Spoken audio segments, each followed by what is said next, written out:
Good day, everyone, and welcome to episode 291 of Dial the Gate, the Stargate Oral History Project. My name is David Reed.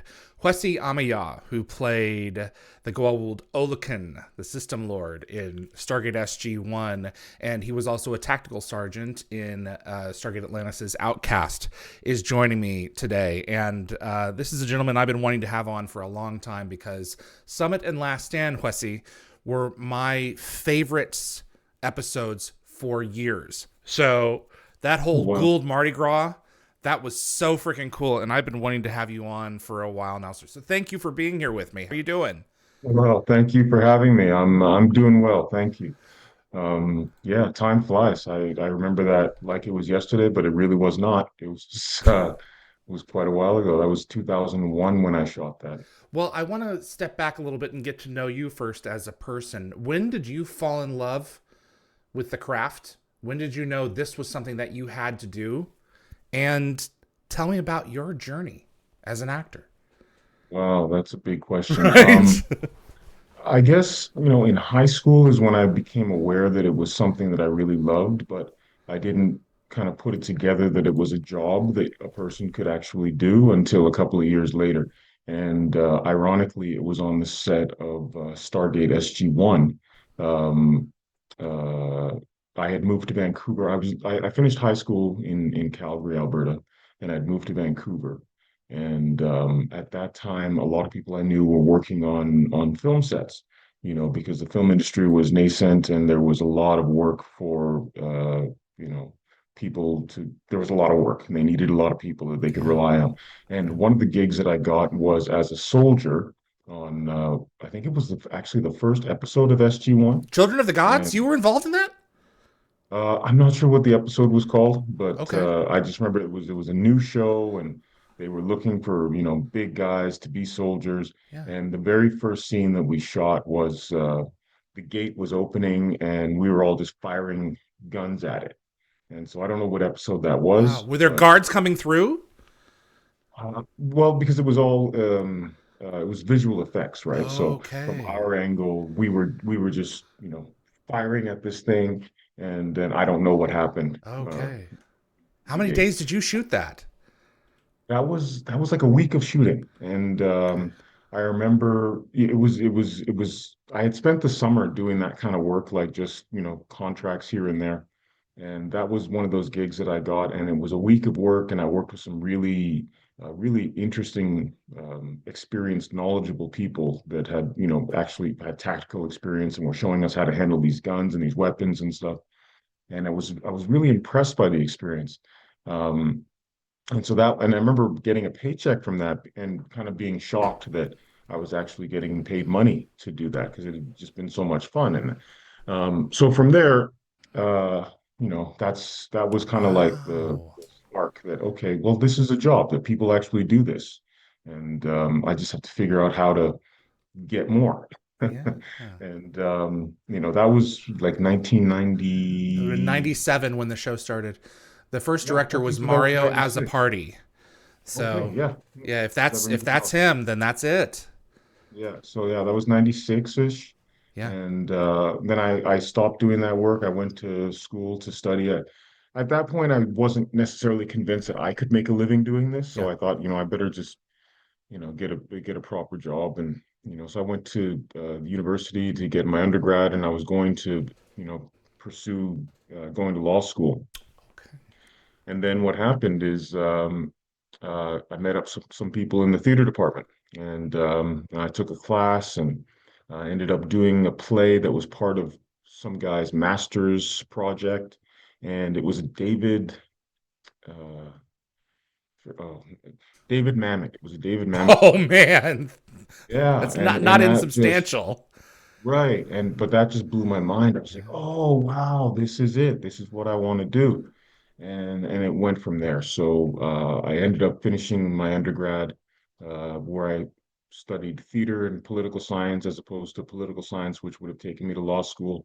And I got an agent towards the end of my undergrad, and I just started auditioning, and that was it. I just kept on it, and there was some feast and famine as the Hmm. business. That's just the nature of the business. Hmm. But I just refused to give up, even though, my mother would have liked it if I had, I think at some point. Um, but I just kept on it. And then around, and one of the shows that I was always auditioning for was Stargate. And Okay. eventually they gave me a job in summer of 2001, which is what we're talking about right now, which was the Olokun role. Before I get to Olokun, is there any specific role, Kwesi, where you took on a part that changed you or helped shape you or adjusted your perspective on what you were dealing with, or something that profoundly impacted you in a way that you weren't expecting or didn't necessarily see coming? Have you been blessed with such a role? I think every role in some way adjusts your humanity because it makes you see things from a different point of view.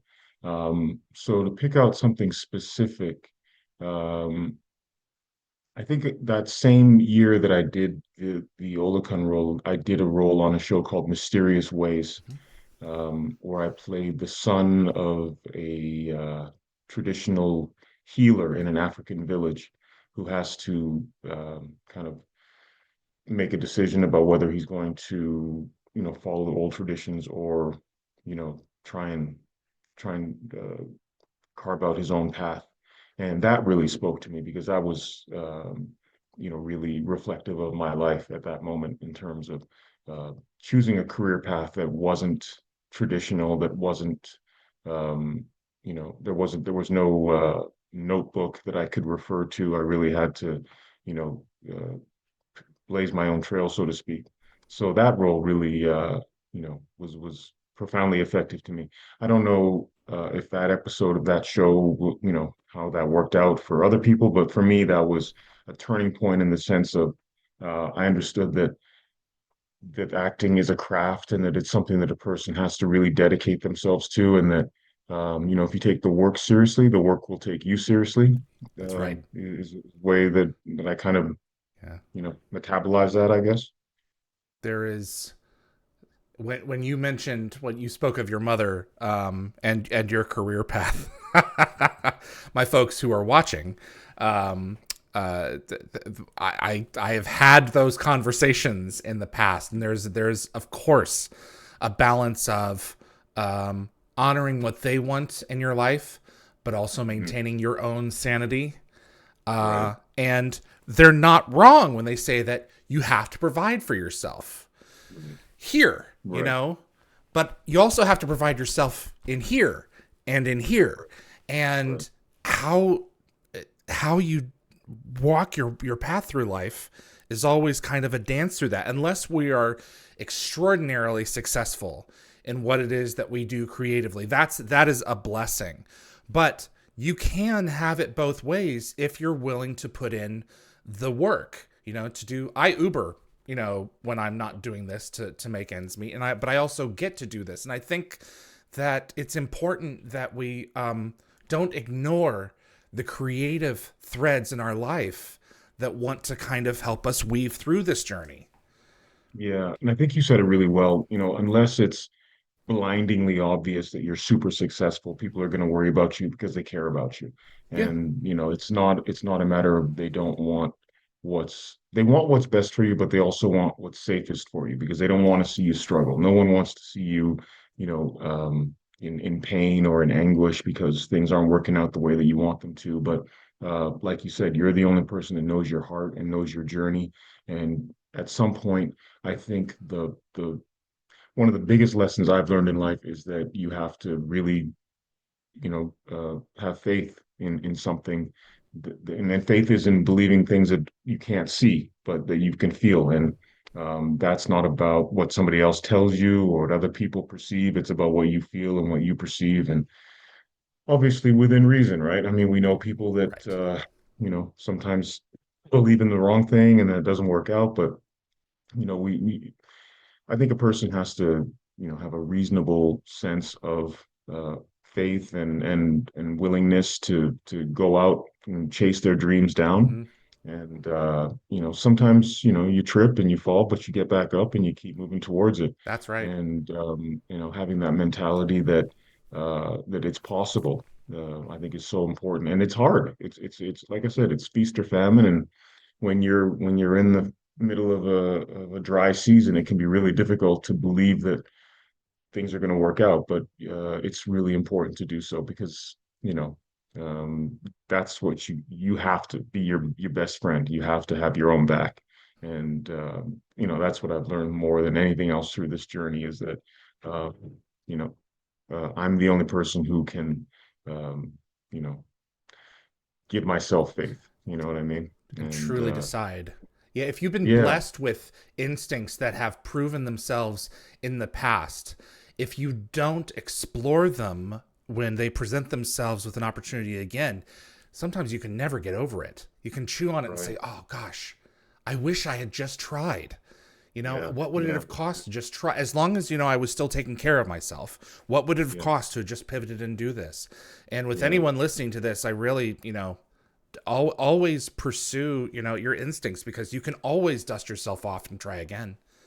Yeah, yeah, exactly. And yeah, I think we just live in a world where there's so much possibility. I mean, right now we're living in a time where there's a lot of skepticism and Mm-hmm.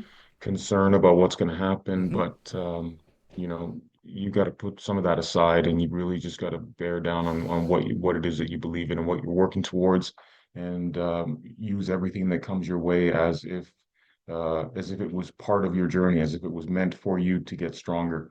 I always like to look at I say this now because I'm in a good mood, but sometimes obstacles will come my way, and I like Yeah. to think that this obstacle is like when I go to the gym and I pick up some weights. You know what I mean? This is making me stronger. It's an opportunity for me to, develop my skills and to really, if I move past this, there's going to be something great on the other side of it. And so, trying to keep that mentality, I think, is really Mm-hmm. important. Yeah, You got to keep your head up. It's so easy to give up, but it's so much better to, keep fighting. that's exactly right. Tell me about returning to Stargate as Olokun. uh who Yeah, was well, this like I said, guy? What did this look like on the page when you were auditioning for him? wow. So again, I mean, this was, 2001, and we're in Yeah. 2024. So this is a long time ago, and I'm uh, kind of pulling memories to recall. I remember I had auditioned for Stargate SG-1 numerous times. Um, so much so that I knew all the faces behind this when you'd go into the room and they'd be sitting behind a desk and it was very you know kind of an intimate situation and I had gone in there many many times and I believe that for this role, because I had been in there a few times and because I had developed a familiarity with some of the producers and directors, I don't know that I had to audition for this role. I think that I don't know how it actually came about, but I believe that this role was offered to me, but I don't really remember So this was just because I Martin had Wood auditioned. directing. That's Martin Wood. Yeah, yes, And exactly. he's been with this is the fifth season at this point, and he's been with the show since day one Right, as an assistant director and a right, producer. So this right. was I'm not surprised, especially if you've already established a rapport with these folks, and you come in and it's like this is his Yeah, right here. I yeah. completely get that. Yeah. So No, and what he's been was one of that those like? people, he's been one of those people that has just been a real bright light in this Yeah, industry yeah. and I think he's, been supportive of a lot of people. So I'm not just speaking for myself when I say this, is that he's one of those people that just gives an actor a lot of confidence and a lot of uh, he's just a really, positive knowledgeable person. So, when he gives you that, I believe in you, let's go for it, you believe in yourself. And so, yeah, I feel like, you know, I had a lot of that energy of, yeah, let's do this. I feel really good about this. And then, again, the concept wasn't really revealed to me until I basically showed up for work. And actually, no, I showed up for wardrobe fitting. Yeah. And then I started to get a picture of what we were doing. And What and was then I that saw picture? What did that look like? I'm sure you didn't just see your Oh, costume. You probably saw some of the others. It's like, what is I this going to saw. be? Yeah, no, I think I saw renderings of the others, and if I had my photo album ready, I could show you a picture of what I was wearing. But I mean, I basically had a sarong, and then I was shirtless, and then I had these things on my arms, and then I had this crown. I think I can't Yeah, like a really band recall. with a golden piece on it. Band, yeah, Yeah. that's it, that's it. Yeah. And so. Badass. Yeah, no, but I mean, so from your perspective, that's how it looked. From my perspective, I wasn't sure that it was going to look silly. Sure. But I also knew that, I was working with serious people and if they had a vision that I just needed to fall in line and deliver on that vision because I couldn't see the whole picture. And that's also what happens as an actor a lot of times is that you get to see what you're going to, it's like a jigsaw puzzle, right? And so you know what your piece is going to be, but you don't know how the whole picture is going to come together, right? And so you just have to have faith that I'm going to play my role, I'm going to be my piece, and that the rest of the picture will come together. And I might feel a little awkward in the moment, but that's okay. It's not about me. There's something greater that we're working on. And when I saw the episode later, I was like, oh, wow, okay, I get it. These guys, they knew what they were doing. So I'm glad I just, trusted them and went for the ride. It was pretty cool. And then, when later on, when other people would see it and they would, I'd get a message and be like, wow, I saw that SG-1. That was pretty cool. I remember a friend of a friend was in Vegas and he turned on the TV and he saw that episode and I don't know, there may have been some psychedelics involved, but he was he was really blown away by that. So that was pretty cool. I can only imagine. I can certainly get the impression of being, oh gosh, part of me feels like an idiot, But in terms of the costume and everything else, like if this isn't done right, this can really be cheesy. What was it like in that room full of heavy hitters? Yeah. The great Cliff Simon, may he rest Yeah. in peace. Vince Cristeo, Anna Louise Plowman. Um, when the dialogue was coming to life, did you feel any of that at any point on set? Like this is a big deal. Everyone coming Yeah. together here. These are the true adversaries of the protagonists in this series. Yeah. Again, it's like you show up for work. You Yeah, just want to make sure you're on time. yeah, You want to make sure that you know what your words are. You want to make sure that you're delivering the dialogue correctly and with the right inflections where you want them to be. You want to make sure that when the director has a note for you, that you're able to incorporate that. So those are the things that are processing in my mind. You don't really have time to yeah. think about, oh, this person is this person. And I've been starstruck before, don't get me wrong. But in that moment, there You're was doing your something job. about, yeah, yeah, there was just a thing of like, these guys finally trusted me. I got to deliver. And so I didn't want to show any sense of nervousness or fear or, because that character just didn't have any, there was no nerves, there was no fear, there was no second guessing. This character knew exactly what he was doing, and there was a confidence and a self-assuredness that I had to bring into that room. And so even though I did feel not necessarily outmatched or anything like that. But, there's a certain intimidation factor, let's say, because like you say, there's some heavy hitters in the room and, you want to make sure that you show up and you deliver. And so that was the only intimidation factor for me.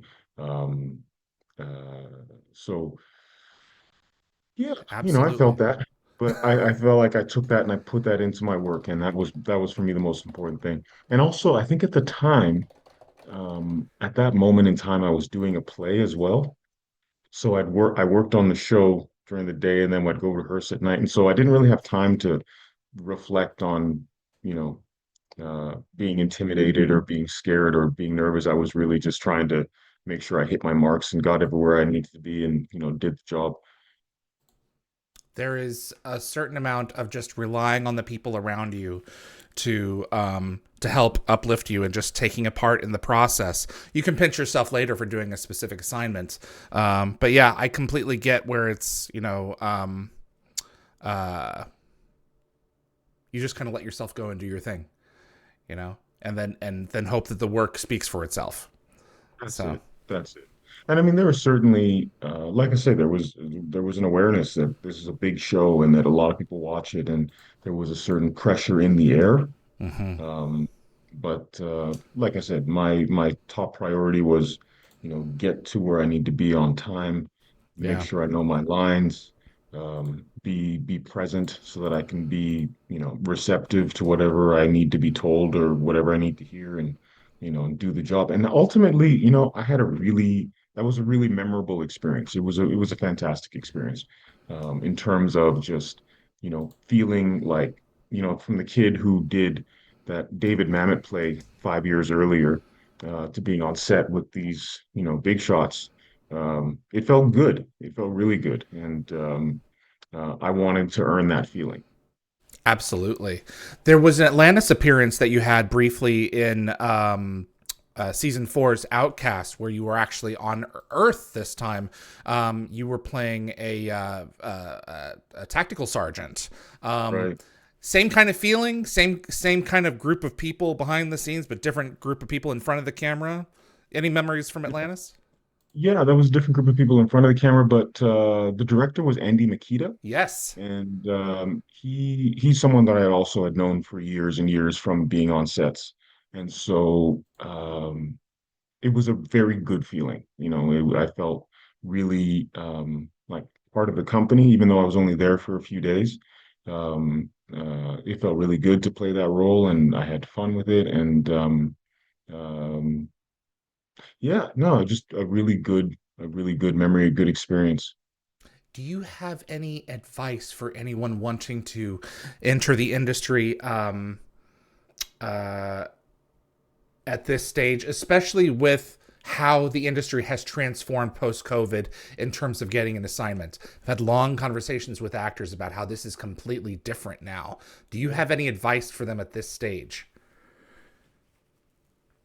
Yeah, I mean, the industry has changed so much from when I first started. And so the same fundamental principles still apply, right? You have to develop your craft, you have to take the work seriously. Mm-hmm. Um, what's different now is that uh, the way to get opportunities has changed. So um, you're not being called into auditions the way we used to be, or you're submitting tapes. And so that there's a sort of vacuum feeling that comes from that, because you don't know who's watching these tapes. You don't know, when I would go to auditions, when I was getting started out, you would do a take, and then, the casting director would say, okay, try it again, but try this. So that kind of interaction, it was so crucial, because it was you needed that, to develop and to understand that, okay, so I read this and I interpreted it like that, but oh, there's a different way of doing it. So now you're kind of in this vacuum, and it's a little bit harder. So I would say to anyone who's starting out now, um, you really got to double down on your craft. Like, find a good place to study.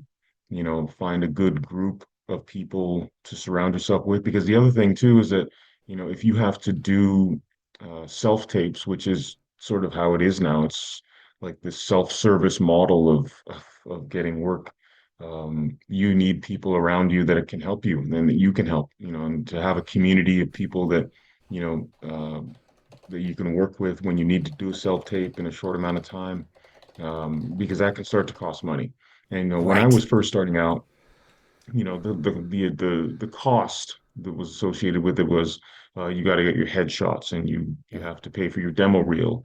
And now, we're not using headshots as much, because we're not going and delivering them the way we used to, but you still need to develop promotional materials. So if you can get a demo reel together so that people can see what kind of work you do, um, and you do need to have sort of a budget for self-taping. If you don't have a friend who can help you do a self-tape, and you need to go and, hire a studio to do that, you need to have resources for that as well. And I think the biggest thing that I wish someone had told me, um, is that you cannot do this for money. And what I mean by that is that your priority, if that is your priority, you will be done. You'll be done in 6 months or a year. You're going to go find something else to do. Because, the money is wonderful when it starts to, when you start to book and whatnot. But if you're counting on that and you're taking that into the audition and you're taking that energy into the situation, it can weigh down your work. So I'd say the biggest thing that I wish someone had told me was, um, don't make money your priority. Make sure that you have, whatever it is, if it's a side hustle or a Hmm. side gig, whatever it is, so that you can just keep your expenses paid. You don't have to live lavishly, right? But you got to live, and it costs money to live and it's not going to get cheaper. So you got to make sure that your needs are taken care of so that when you do this work, it comes from your heart and it doesn't come from a need. It comes from just what you love and what you really want to do. And I think people understand that, but that's it's a tough lesson to learn. I remember when I was first starting, I do some voice work as well. Mm. And one of my first jobs was a voiceover job for a company in the States somewhere. And it was a great gig. It was just, a couple of lines of dialogue, and then I was going to get a couple $1,000 for it. And I was great. That's fantastic. I don't have to do anything else now. I can just, this will be my job. And for whatever reason, that check didn't show up for 3 months. Oh God, And you need that. You can't eat but air. right, right. But this is the lesson I learned from that experience because I spent those 3 months calling every day, like, did it come yet? Did it come yet? Where I should have been doing is I should have had something else going on, Right. so just, let that money come when it came, be happy that I got that gig and just be on to the next thing. Because if you're letting money hold you up like that, it can really be Yeah, problematic. you're just So back to square just, one once it yeah, arrives. Then what do you right. do? Exactly, So, exactly. well, So yeah, don't let money be in your priorities. If you're starting out as an actor, don't let that be in your priorities. Let yeah. that be somewhere further down. Do this because you love it. Pursue it because you love it. Develop your craft because you love it. And then people will pick up on that. People will pick up on the energy of genuine, sincere artistry as opposed to, they used to call it you know, the desperation is the worst cologne. Because people people give it off. I get it. There is since COVID. I think there's a couple of things that I in talking with all of you have noticed in that. One of the cool things about it is that the casting directors can cast a wider net in terms of the number of people that they can see. The cool thing about it is also that you're not spending money on gas as much. You may be spending more time trying to figure out the interpretation that you want because you're not allowed to pivot over a tape. And also, the other thing I've heard is that instead of sitting with you for several minutes, they're now looking at 30 seconds of a tape that you've, made several minutes long and spent 8 to 10 hours, maybe more, developing. Right, right. Yeah, it's a little Yeah, I scary. mean, So, yeah, and there's this Wizard of Oz phenomenon that's occurred. We don't really know what's happening when the wizard gets the tape. Is he looking at it or does he have 100 tapes? And there's still that. But having said that, people are still working, people are still yeah, booking jobs. yeah, So this model does work, yeah. in some way. Um, and again, you're right. I mean, there are some advantages to not having to drive across town in rush hour traffic to deliver 2 minutes of dialogue and then driving, another half hour to come home and then kicking yourself because you didn't say it the way you wanted to. That's true. The self-tape does have some advantages. But there is something to be said about being in a room with people and them being able to just kind of size you up and get a sense of you. If you're going to spend, 10 to 12 hours a day with someone for a few days, you kind of want to know what they're like, right? And Yeah. there have been stories that I've heard where people have been hired off of self-tapes and then they show up on set and they kind of fall apart because, they were able to do that self-tape 30 times. because they had that luxury. But when you're on set, we need to get this because of this light. It's starting to rain. That kind of pressure, for some people is really daunting. And for the people that are professionals and have been doing this, that's kind of what we thrive on. I say we because I'd like to put myself in that category, but it's hard. It's not easy. But I know that for myself that was part of my um, initiation process into this business, I would say, is having difficult situations where you had to deliver because of, exigent circumstances, whether it's the light or whether it's, the weather or whether it's a location, we need to wrap this up Hmm. and understanding that you got to get this because, if you don't, it's a domino effect, right? And not Yeah, taking that pressure personally, but, that's right. When understanding that this is my job. and when you are brought into the room with people, with a casting director and perhaps the director of an episode, depending on how far along you go in the process, you are given an opportunity to show how you respond under pressure. Whereas when you're at home making that tape, you can make the tape until you get it just right. But what about your first pass at the material? What about your first instinct? Right. You're always going to have another version of it, another interpretation of it. What about your Yeah. first instinct? That's where I think, as a creative person, that would get me. It's like Stephen King has always said, you can pull out your thesaurus and find another word. There's always Hmm. going to be another word. But what about your first instinct? Hmm. It's kind of Hmm. wild. Yeah, yeah, it's true. It's true. And having said all that, obviously when you get on set, you have a rehearsal process That's that, true. the camera's got to figure out where it's going to go. The sound man has to figure out where he or she can stand without, obstructing, things. So there's a lot of adjustments that have to occur. But as an actor, our job is to, when it's time to go, you got to be ready and you got to deliver. And when all these other elements are in place, if you're still kind of fumbling a little bit, you can, delay the process. And I never want to be that guy. Absolutely. I got a couple of fan questions for you. Um, Oh, Raj Luthra, were Stargate to return in some new way, shape, or form, would you be interested in pursuing it uh, in some kind of a role? Would that be something that you'd be willing to look into?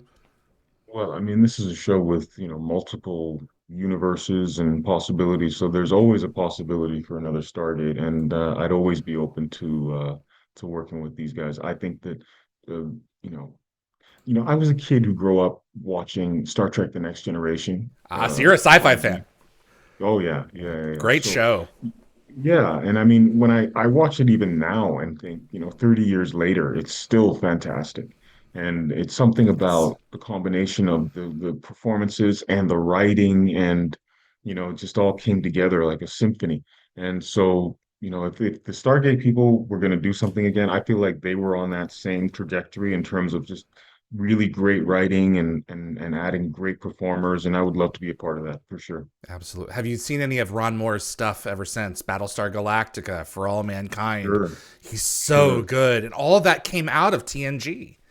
Yeah, no, I mean these are prolific people. These are Yeah. very prolific people, and then if you get to work with them or be near some of these people, it's a privilege for sure. Marsha Middleton, throughout your many auditions, was there a role that you were surprised to get that you weren't expecting to? It's like, I'm gonna take a crack at this, and we're gonna see what happens. And oh, I got it. Yeah, there's been a few like that where I thought, well, it would probably go that way, and Uh then it huh. came to me, and I was a little bit surprised. Um, oh, I just can't think of the name of the show Okay. right now. But it's happened a few times, definitely, where I was surprised, but pleased. Um, there was a role I played on Lucifer, sorry, that was shot in Vancouver probably Yes. 10 years ago. Um, there was a role on the biggest surprise of my career personally was the show Legends of Tomorrow, where I got to play Dr. Midnight. And that was a show that I literally got the audition. and I read it and I thought, oh, this is fantastic, but I will never get this. But I'll do the audition because it's fantastic.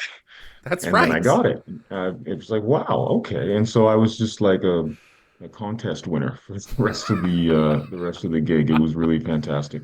And then that turned into something really special too. I really enjoyed that one. That just goes to show, never doubt, never not try. Right. Always Exactly. if it's something Exactly. you really want, Yeah. put yourself in front of it. At least you can play it for yourself.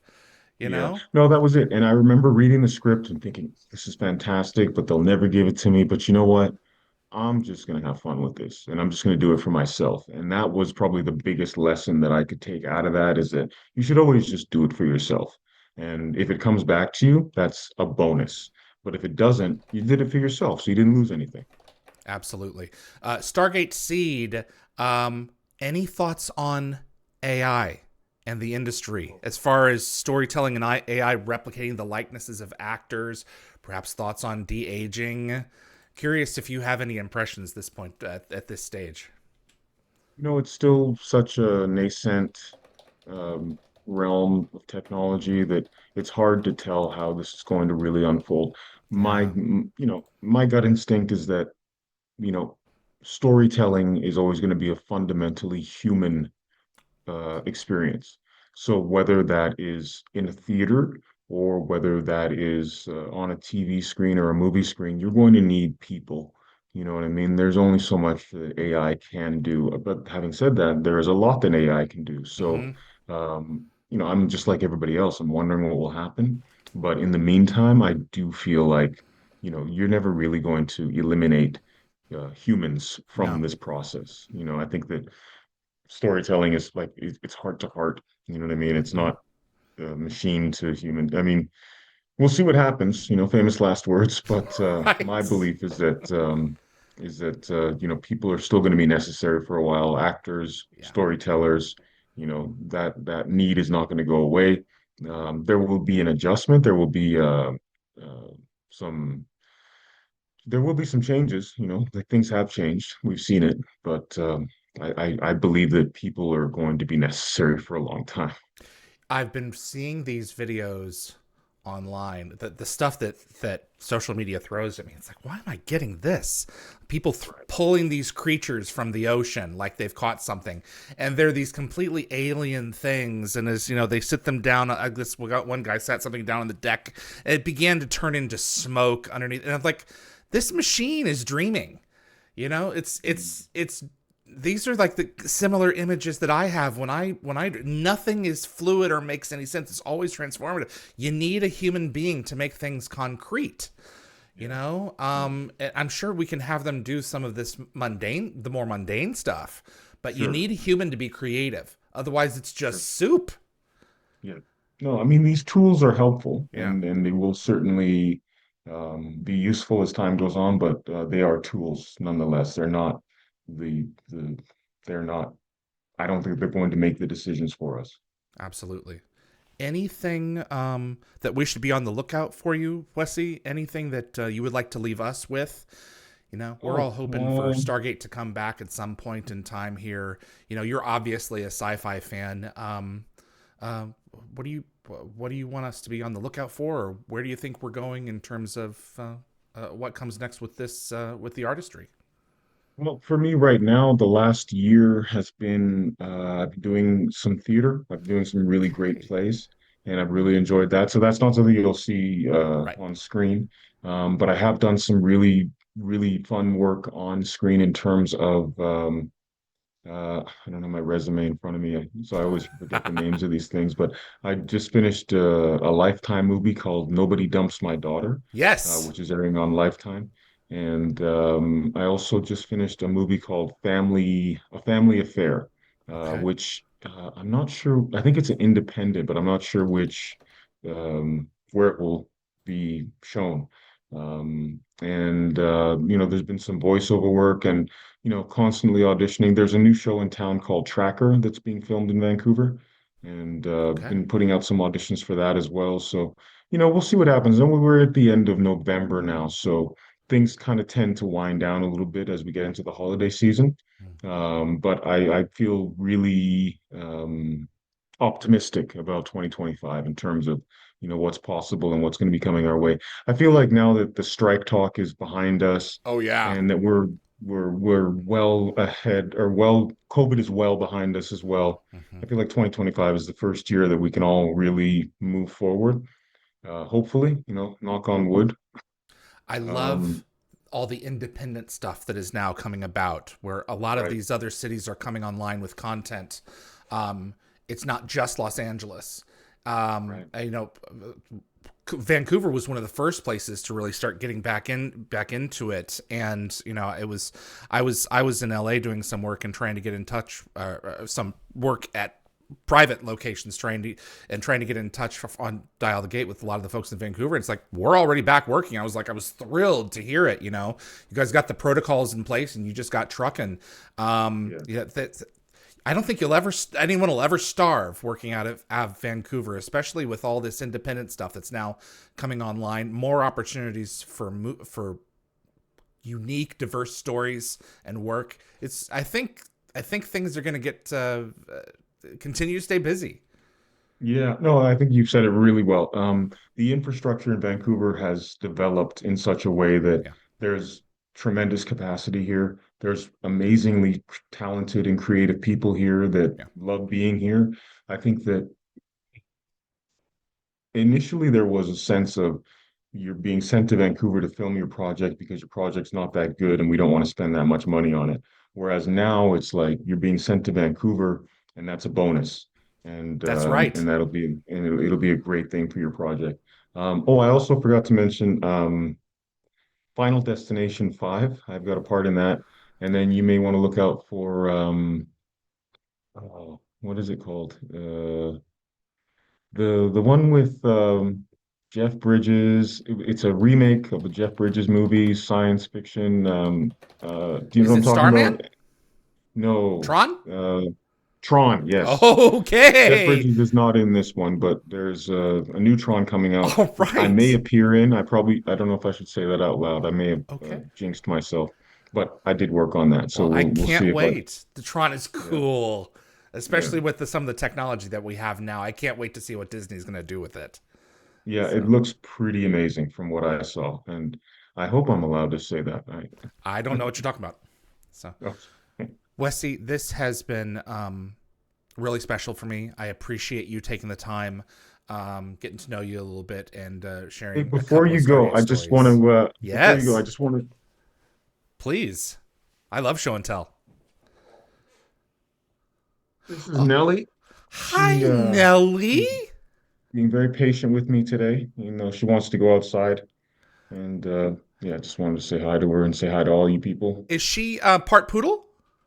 She is a terrier poodle cross, but we think she has some dachshund in her as well. Yeah, maybe some schnauzer. She's got long. I love the floppy ears and the long beard. So she's Yeah, absolutely yeah, beautiful. yeah. She's a great dog. She's a rescue dog from California. Okay. She's been with me for just over a year, and she's fantastic. Dogs are the best people. Yeah, yeah, yeah, Wesley, exactly. thank you for sharing her and for sharing some of yourself today. Hi, baby girl. Um, it's meant a lot to have you, and I really appreciate you taking the time. I'm going to go ahead and wrap up the show on this end, sir. Okay, it was my pleasure to talk to you. Thank you so much for having me, and all the best. Thank you, Wesley. Be well. Kwesi Ameyaw, Olokun in Stargate SG-1. Really appreciate everyone tuning in today.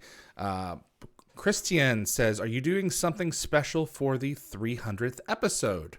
That is absolutely my plan. I do have some folks you will recognize who are lined up for the rest of the year. Just waiting on some things to go down there. There was an error with the live feed, which is my fault. So I'm going to be posting the full episode after this as a standard video. So the live feed is going to disappear. So you guys who are waiting at the beginning of the episode will be able to see the full interview with Wesley. So I apologize for that one. We've got no Wormhole Extremist episode today. We're going to be moving that to next week. As far as the lineup for the rest of the season, we are moving our way toward 3 300 episodes. I've got an interview with President Steve Sherendorf of Rittenhouse Archives that's going to be heading your way this coming week, as well as a complete review and overview of Stargate SG-1's trading cards from seasons 1 to 10. Aaron Craven, who had multiple roles in Stargate SG-1 in Atlantis, is going to be joining us on Thanksgiving Day in the U.S. here, Thursday, November the 28th, as well as Blue Mankuma, Sheriff Knox in, what was the episode? Nightwalkers, SG-1. Is going to be joining us as well on November the 28th. My name is David Reed for Dial the Gate. I really appreciate you tuning in. Thanks so much for Anthony and Marcia, and for all the folks behind the scenes who are making me, helping to keep this show going after all this time.